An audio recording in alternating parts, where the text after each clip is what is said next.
We're back here at the NRA National Firearms Museum with my good friend Phil Schreier, Senior Curator at the National Firearms Museum.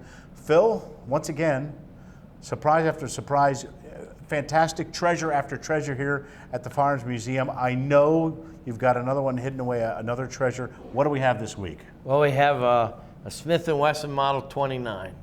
Now, it's not just any Model 29. In fact, the Smith & Wesson collectors out there know that this is nickeled and not the 629, which would have been the stainless version.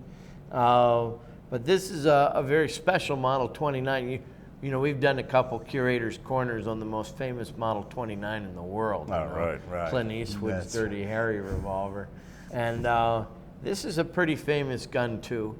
And it's one that we're getting ready to put out in the museum very shortly. It's part of, if you can see right here, John, it says Robert E. Peterson engraved in the thing. And quite a few special firearms coming from that collection. Yeah, but this one, like many of the others in the Peterson collection, has a great story to go with it, and a story that's well illustrated. You want to hold that up there for the, you see the gun there? That little fella right there is a 14-foot tall polar bear.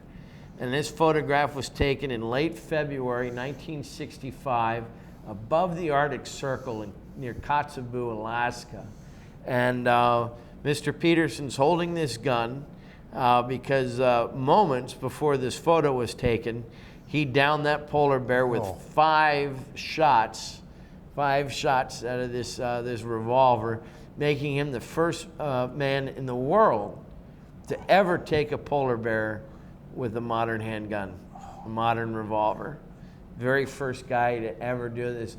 Bear was about 20 years old, rates very high on the Boone and Crockett, tables. But we've got the gun. And if you visit headquarters, we've got the polar bear too. He's in the north lobby guarding the guard's desk. I'd say he's quite an imposing figure as you come in the front door to the building. He is. And you know why we put him in the front door of the building? Because there was nowhere else to put him. He's 14 feet tall. There's no ceiling in the building high enough to put him. We'd love to have had him in the museum here. But unless we were going to dress him up like Lenin in the in the Kremlin horizontally, that wasn't going to happen. So he's very menacing. He's got his paws outstretched, very big, gigantic scythe-like claws. Yeah. But he brought all the way out here from Mr. Peterson's ranch in California. We're very grateful to Marjorie Peterson for this wonderful gift. And we really appreciate having such a historic trophy and gun to go along with it. That was the thing about Mr. Peterson. He was a guy who got out there and used the firearm. I mean, used the firearm. You didn't use that firearm, there would be no more Mr. Peterson after that bear got through there. Yeah, well, they now, well, just between you and me, he did have a guide with him that had a 375 as a backup. Yeah. But yeah, it took five rounds out of this to bring the guy down. What an amazing story.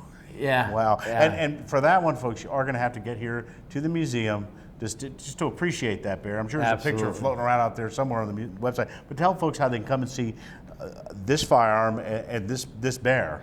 Welcome to the National Firearms Museum off Interstate 66 in Fairfax, Virginia. And that's open 9:30 to 5. 7 days a week, free admission, plenty of parking, or visit us on the internet at nramuseum.org. Wow. Phil, once again, another great installment of the Curator. Matter of fact, as soon as we finish here, I'm going to run out to the lobby and check that guy out. So I wouldn't irritate him. He hadn't been fed yet today. Oh, okay, I'm not. Yeah. Thanks, Phil.